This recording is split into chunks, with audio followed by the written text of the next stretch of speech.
हाँ, नमस्कार बच्चों। आज का जो टॉपिक है कि कल हम लोग मोनोकॉट का सीट पढ़ चुके थे। उसके बाद फैमिली का नंबर आता है पढ़ने के लिए। और इस बार बहुत ज़्यादा चेंज हुआ है पिछली बारों से, क्योंकि पहले जो फैमिली थे पुरानी एनसीईआरटी में उसको अगर देखें तो एनसीईआरटी में पहले ये 3 फैमिली हुआ करते थे, ठीक है ना। पैबेसी, सुरनेसी, लिलियेसी। एक का फार्मूला बना होता था, वो होता था ब्रिस्केसी का, आज भी फिगर में दिया हुआ है, ठीक है ना। और फैबेसी पूरा था, सुरनेसी आज भी है, लिलियेसी पहले था। लेकिन अगर नई बुक की बात करें तो केवल सुरनेसी है। लेकिन अगर एनटीए की बात करें कि ये जो नीट यूजी में क्या क्या आता है, क्या क्या सिलेबस दिया है, उसमें फैबेसी दे दिया है, मालवेसी दिया है, ब्रिस्केसी दिया है, एस्टरेसी दिया है, और मोनोकॉट की फैमिली एक दिया है। एक पहले भी था, इसको रिप्लेस करके मोनोकॉट फैमिली में किसका नाम दे दिया है, पोएसी का, सिरस फैमिली। और एस्टरेसी जो कॉम्प्लेक्स फैमिली है, सबसे लार्जेस्ट फैमिली है। ब्रिस्केसी मान लीजिए पहले था, ये तो हम कर लेते हैं।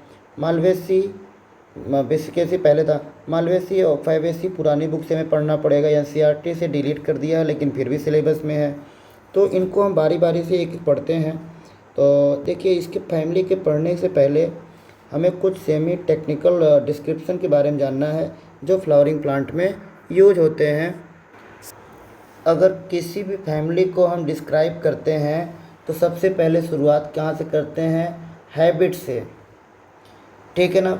फिर उसका हम वेजिटेटिव कैरेक्टर देखते हैं। हैबिट मतलब वो एनुअल है, बाइनियल है, या फिर पेरिनियल है। हम फिर वेजिटेटिव कैरेक्टर के बारे में बात करेंगे, रूट, स्टेम, लीफ। और अभी तक जो हम पढ़े हैं शुरुआत में सारा यूज होने वाला है। हमने पढ़ा ना रूट के बारे में, मॉडिफिकेशन, रूट, स्टेम पढ़े, स्टेम क्या है, फिर लीफ पढ़े। अब हम एक एक फैमिली में पढ़ेंगे, उसका रूट कैसा है, उसका स्टेम कैसा है, उसका लीफ कैसा है, एक करेक्टर कैसे कहलाते हैं, वेजिटेटिव करेक्टर। लेकिन मोस्ट इम्पॉर्टेंट कौन से करेक्टर है, फ्लोरल करेक्टर। हर एक फैमिली के फ्लावर के बारे में जानेंगे, ठीक है ना। उस फ्लावर में क्या क्या जानेंगे, इन्फ्लोरोसेंस और फ्लावर पार्ट। फ्लावर के पार्ट कैलिक्स, कोरोला, एंड्रोसियम, गायनेसियम, इनके बारे में फ्लावर आप देखे ही हैं। अगर देखिए डिस्क्रिप्शन अगर हो गया है अलग अलग पार्ट का, जैसे ये हो गया ना रूट, स्टेम, लीफ का, और कैलिक्स, करोला, एंड्रोसियम, गायनेसियम का, तो उसके बाद हम क्या बनाते हैं, एक फ्लोरल का डायग्राम बनाते हैं। फिर एक फार्मूला लिखते हैं फ्लोरल का, ठीक है। ये इम्पोर्टेंट है, हम बताएंगे अभी कहाँ यूज होगा, बस जानिए कि हाँ इसके डिस्क्रिप्शन के बाद फार्मूला बनाते हैं, फार्मूला लिखते हैं और डायग्राम बनाते हैं। अब फार्मूला बनाने के लिए हमें कुछ सिंबल का यूज करना पड़ता है। तो सिंबल किसके लिए क्या यूज करना है, हम एक एक करके चर्चा कर लेते हैं। जैसे मान लीजिए फ्लोरल फार्मूला में अगर बी आर लिखा है तो हम समझेंगे कि ब्रैक्टिएट लिखा गया है। अगर ब्रैक्टिएट की बात करें, ब्रैक्टिएट क्या होते हैं, जिसके पास क्या प्रेजेंट होते हैं, ब्रैक्ट प्रेजेंट होते हैं। ब्रैक्ट प्रेजेंट का मतलब क्या, ब्रैक्ट क्या होते हैं, ब्रैक्ट कहाँ प्रेजेंट होते हैं, कहाँ प्रेजेंट होते हैं, फ्लावर के बेस पर लीफ लाइक स्ट्रक्चर होते हैं, छोटी सी लीफ होती है, leaf like structure at the base of flower या पेडिसिल, उसे क्या कहेंगे, ब्रैक्ट कहेंगे।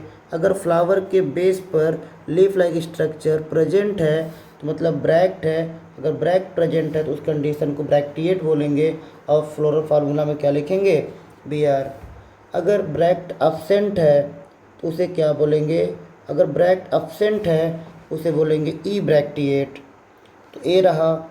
अगर मान लीजिए हमें कैलिक्स को लिखना है, अब देखिए सी से कैलिक्स भी है, सी से कोरोला भी है, लेकिन इस कैलिक्स को हम सिंबल से किससे डिनोट करेंगे, के से, और कोरोला को किससे करेंगे, सी से। याद रखना पड़ेगा कि कैलिक्स के लिए के है, कोरोला के लिए सी है। कैलिक्स अभी अब पूरी चर्चा नहीं करेंगे, आप यूनिट जानते हैं कैलिक्स किस से बना हुआ है, सेपल से बना हुआ है, तो इसको डिनोट कर रहे हैं के से।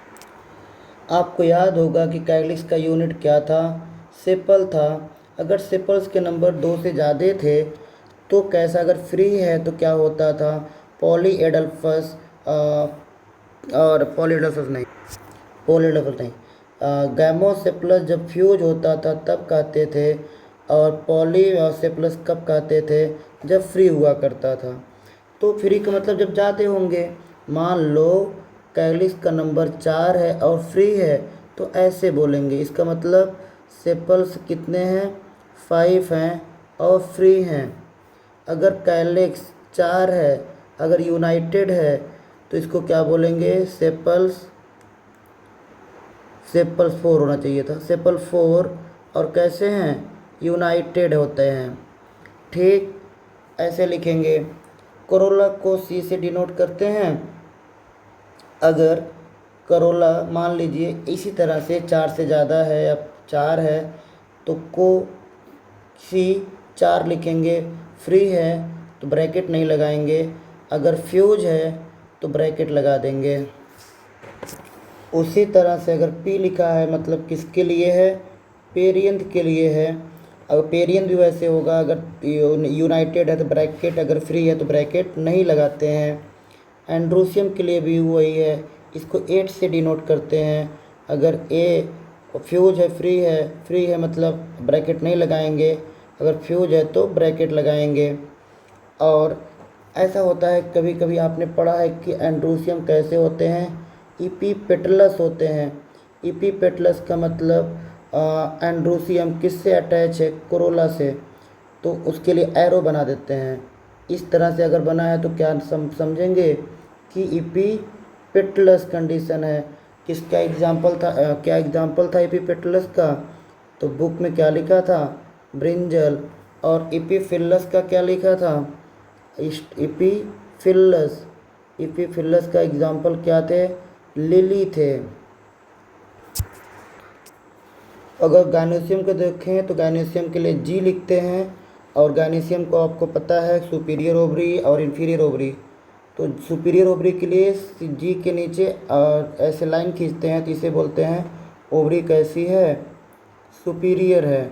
अगर जी के ऊपर लाइन है मतलब ओवरी कैसी है? इन्फीरियर है। आपको याद होगा हाइपोगाइनस, इपीगाइनस, पेरीगाइनस। ठीक है ना। सुपीरियर ओवरी वाले का फ्लावर क्या था? हाइपोगाइनस। इन्फीरियर वाले के लिए क्या था? इपीगाइनस। और इधर हाइपोगाइनस था। और पेरीगाइनस का मतलब ऐसे एरो लगा दे, सेंटर में एरो लगा दे। ठीक है। तो पेरीगाइनस का एग्जांपल था प्लम, पीच और रोज थे। तो ऐसे बता देंगे आप। और आपने फ्लावर में पढ़ा था फ्लावर यूनिसेक्सुअल भी होते हैं और बाईसेक्सुअल भी होते हैं। तो यूनिसेक्सुअल में 2 टाइप के होते हैं। अगर फ्लावर में केवल मेल है उसके लिए ए सिंबल आएगा, केवल फीमेल है तो ए सिंबल आएगा। ठीक है ना। फ्लावर और कैसे होते हैं? फ्लावर बाईसेक्सुअल होते हैं। बाईसेक्सुअल में होंगे तो दोनों होंगे, स्टेमेन भी होंगे और कार्पेल भी होंगे। जब फ्लावर में चारों वर्ल एक साथ प्रेजेंट होते हैं, ऐसे फ्लावर को क्या कहते हैं? कंप्लीट फ्लावर कहते हैं। कोई अगर एक भी एब्सेंट रहा तो उसे क्या कहेंगे? इनकम्प्लीट फ्लावर कहेंगे। इतना समझ में आया क्या? और उसी में आप सिमेट्री पढ़े थे। सिमेट्री के लिए 2-3 था। एक क्या था? एक्टिनोमार्फिक। अगर एक्टिनोमार्फिक है तो उसका सिंबल ब्रैकेट ऐसे बनाएंगे। अगर मान लीजिए जाइगोमार्फिक है तो उसके लिए परसेंटेज का सिंबल बनाते हैं। जाइगोमार्फिक का मतलब क्या था? एक ही प्लेन से 2 इक्वल हाफ में बटे, और एक किसी भी प्लेन से बस सेंटर से होके जाना चाहिए। एक्टिनोमार्फिक तो किसी प्लेन से काटिए, सेंट्रल से जाना चाहिए, 2 बराबर भाग में आसानी से बट जाएगा। जाइगोमार्फिक का एग्जाम्पल पता था आपको।